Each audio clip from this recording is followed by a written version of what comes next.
Hi guys, Kim here. Welcome to Backyard Blooms. In today's video, we are going to talk about my plant haul that I got at S&K Greenhouse in Shelby, North Carolina. He has a YouTube channel that I kind of learned to fall in love with the shrubs that he had. So I worked at one of the places not too far from him. So I took a trip out there and I got a couple of plants or shrubs that I really like. So right here underneath my holly tree on the corner, I limbed it up because I didn't really like the limbs coming all the way down, but I really do like plants underneath. So for the plant, the shrub or the ground cover that I chose to go underneath here is, and I've talked about this before in my videos, is the Asiatic Jasmine Snow and Summer. And this is what the plant looks like. It's just grown for foliage, but my goodness, it's got lots of great foliage on it. It's got white and pink and different types of green on there, and it's all variegated. It's just very beautiful.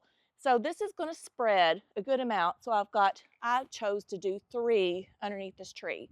Now I'm going to tell you, personally, it is easier to go ahead and put ground cover underneath something that's newly planted because this has already developed large roots and I had to cut around the roots, which I really didn't want to do, but I don't feel like it's going to hurt the tree.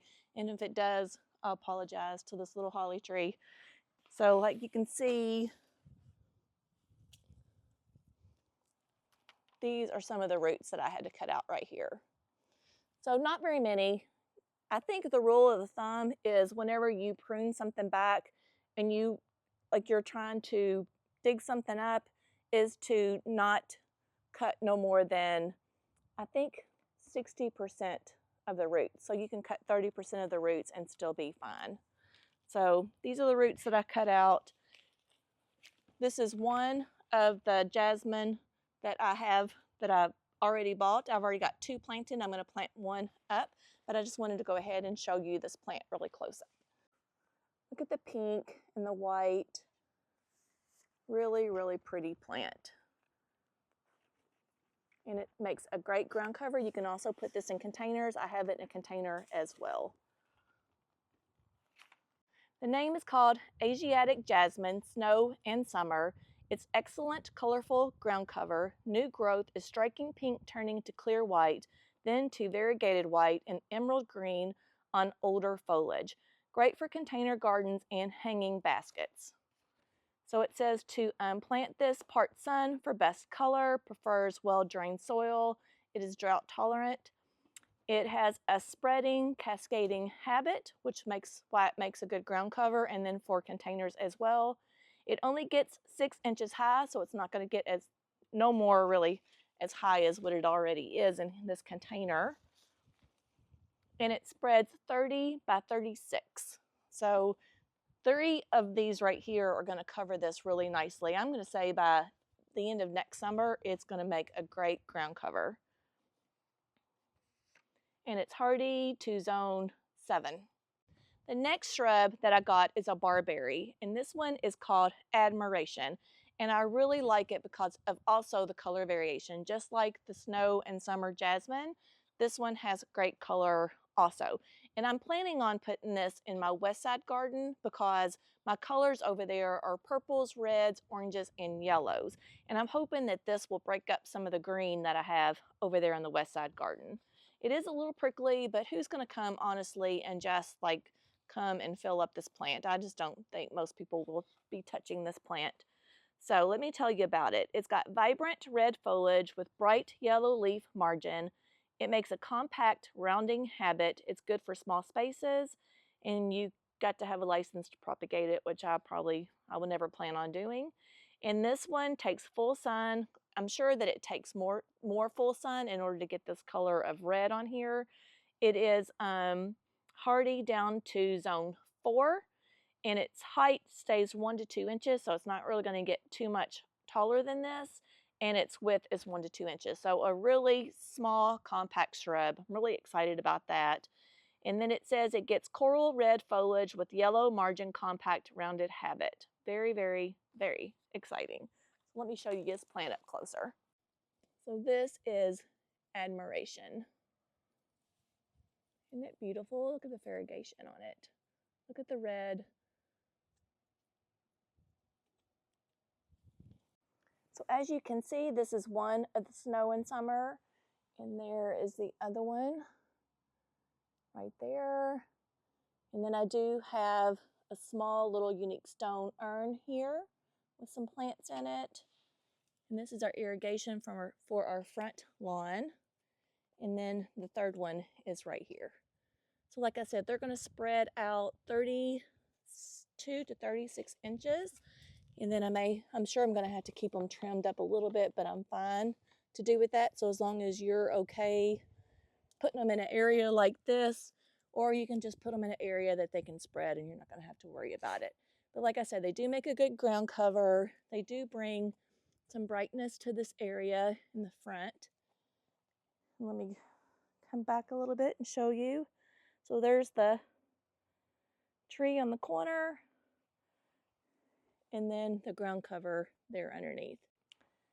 And the items that I used today, I used my root slayer. I had to use this lopper to get the big root cut. I used my power planter auger to help me plant the hole.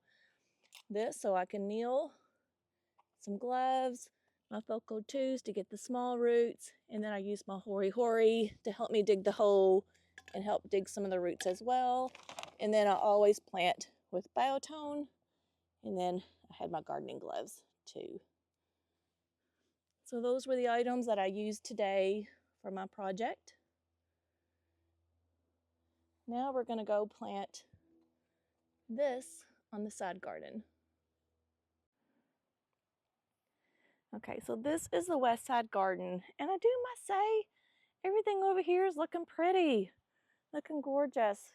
The cashmere pink is still going strong with just a few blooms here and there. Now, I'm not planning on keeping these cashmere pinks. I think I might transplant a few because I've heard that they'll come back for us.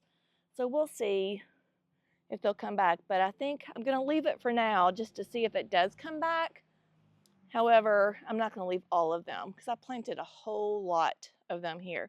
Now look at this barberry, you guys. This is the admiration that I just talked about. Look at the color difference. So you can see, like right here, it's just a whole sea of green, except for that salvia that's like love and life. And this salvia does come back for us. It was an annual, and it has came back I planted it last year, and it came back this year. You guys, if you want something that attracts pollinators, this is the plant for you. This is Plain the Blues salvia from Proven Winners. And like I said, you cannot beat. Look how gorgeous this is. So it came in just a little quart size last year. And then, of course, look how big it is this year. It came back. So you are definitely getting your money's worth with this plant. It is gorgeous. Look how deep and gorgeous those blooms are. And look at the bees. Oh my gosh. You know I love bees. I'm sorry. I'm not sorry. I do love them. Look. And they are here just to enjoy the flowers, the blooms, the pollen, the sun. They could care less about me whatsoever. So, like I said, if you want something striking and gorgeous and doesn't cost you a lot of money, Plain the Blue Salvia from Proven Winners is a great choice. Now look, do you see all the green? But do you see how this adds some color contrast to everything? So I think what I'm going to do is pull this pink cashmere up right there, and I may plant it somewhere else, and I'm going to put this in its place. Now, I do need to come and deadhead some stuff, some plants in here. The frost, we did get a light frost already. This is another ground cover that I bought from Plants Delight right here. I already talked about that before. I'm excited to see what that's going to do next year as well. My Shishi camellias are doing great. They have a ton of buds. So I'm really excited about that. I have 3 of those.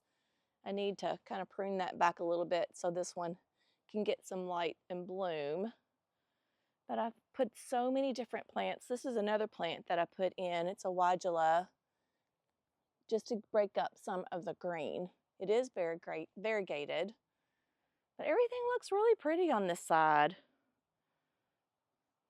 Really, really pretty. I haven't been over here in a while.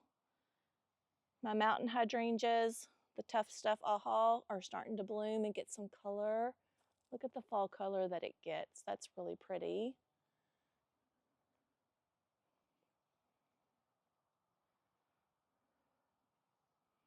My Gumfrina still doing good, believe it or not.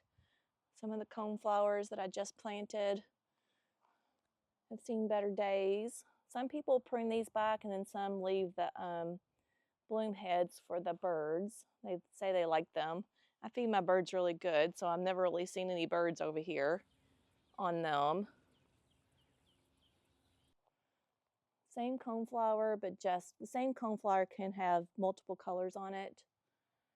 And there's another plant that I chose to break up some of the color too. Right there, let me show you what this plant is. If you did not see this video, this one is the Sunrise Winter Creeper, and it's known just for foliage too, but it's got some yellow on it. So it kind of breaks up this color.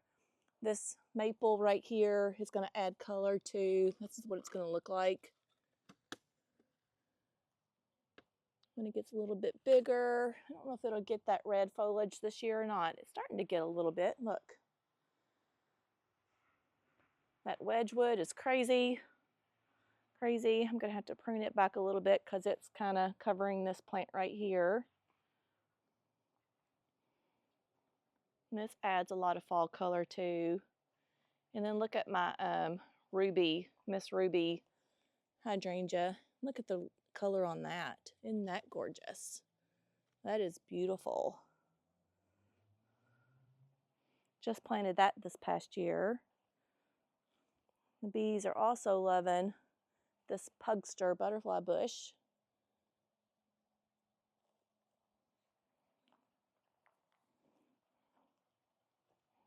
Let's see.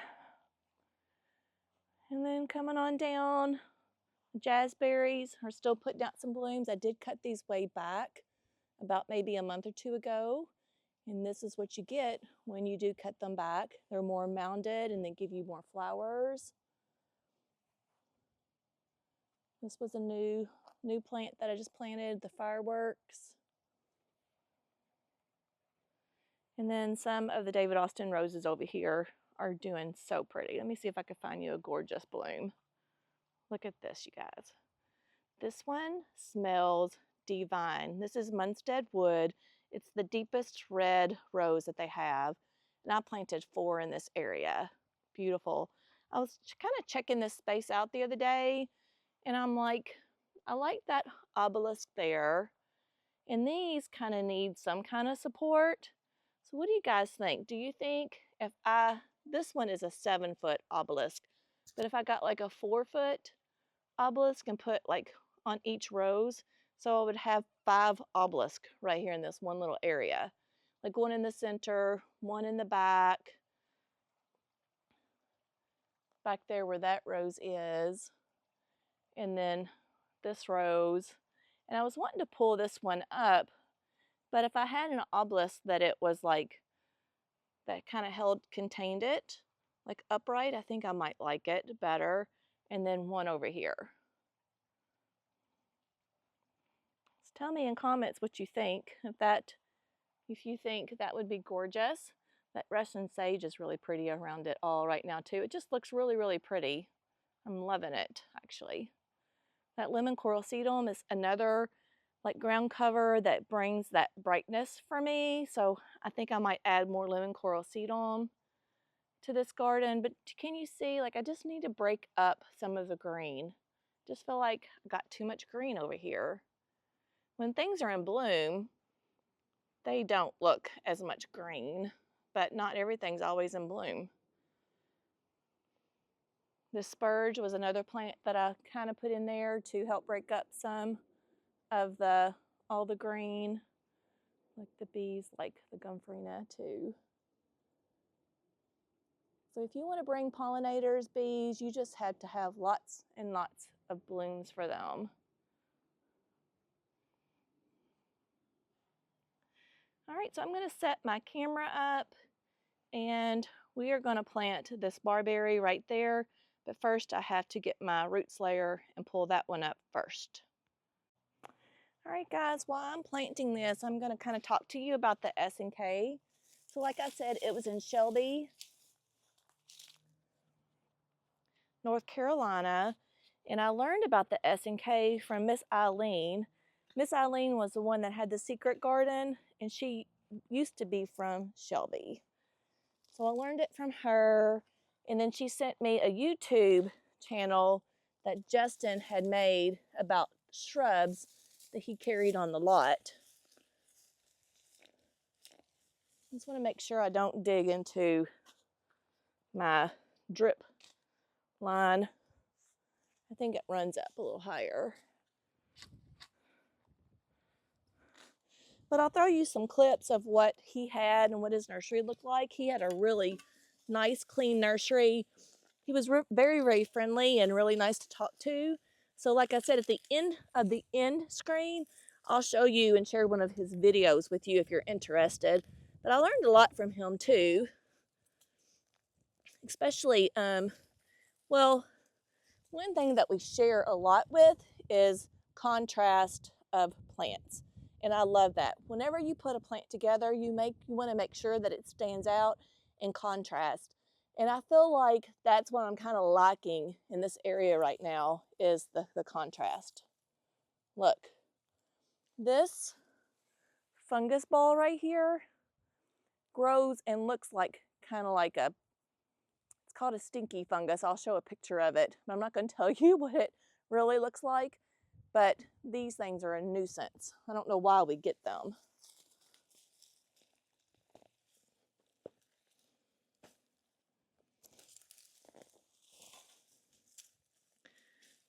So this was an annual. You guys, this thing is a beast, this pink cashmere.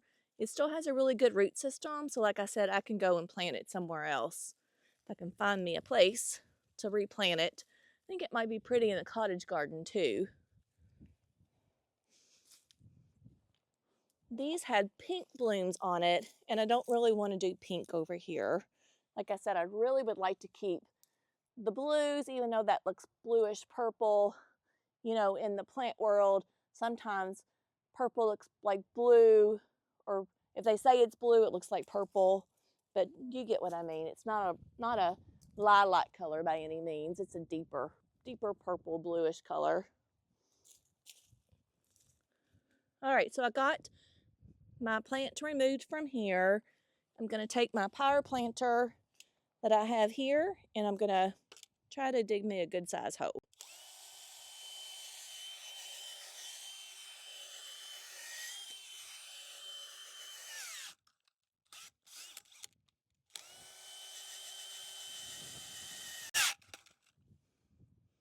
And I see some grubs. You see that grub right there? Yuck. I've got worms in here. The worms are good. Keep those. All right, now I like to remove the plant from the container.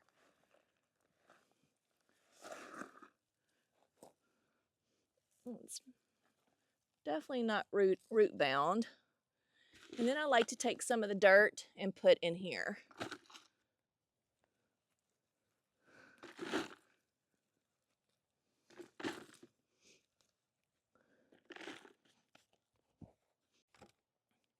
Now, don't ever remove all of your native soil and put in just nothing but another grub and put in potting soil, because it will create a water bath and your plant is going to root rot and it's going to die.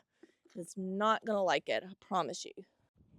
Yes, you can dig a hole with a regular shovel. You do not need a power planter. But if you don't plant that much, I would do it with a shovel, honestly. But if you plant a lot, like the power planter is like the best investment. It would make a great Christmas present for someone that plants a lot that can't afford it. You have a mom or a grandmother that can't afford something like that, make a great Christmas present for someone that plants a lot. And I really like it because it breaks up the soil too. Now we're up on a hill, so I want to make sure that I'm not sunk in up here, that I'm about 1 inch above this up here is what I would like. So I might have to add some more dirt up that way. Or you could plant it like at a angle here too. I don't think I'm deep enough.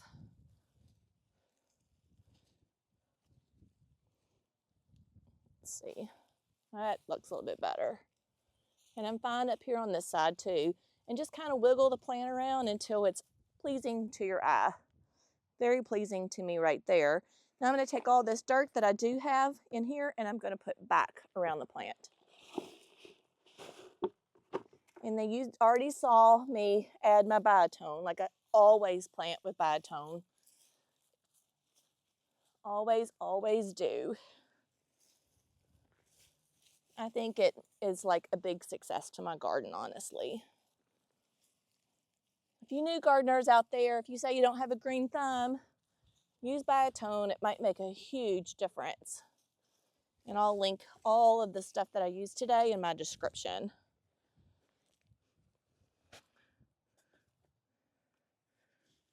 All right. I think it breaks up this green right here really well. Tell me what you think. Do you love this plant? Justin at the S&K says it's one of his favorites. Now, I have not seen this plant at any other nursery other than his, but that's just me. I've seen other barberries, but not this one. I love it. And this made a great color combination with another plant that Dawn had bought. And I'm going to walk over to Dawn's garden and I'm going to share one more plant that I bought at S&K with you.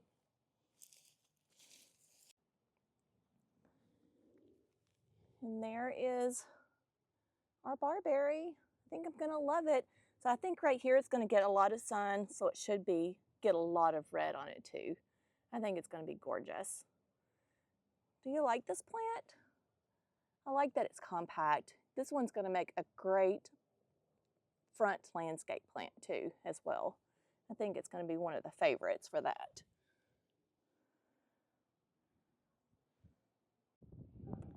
Okay, so we are at the front entrance of Dawn's house, and she has a different barberry, and I love her red. Look how bright and cherry that is.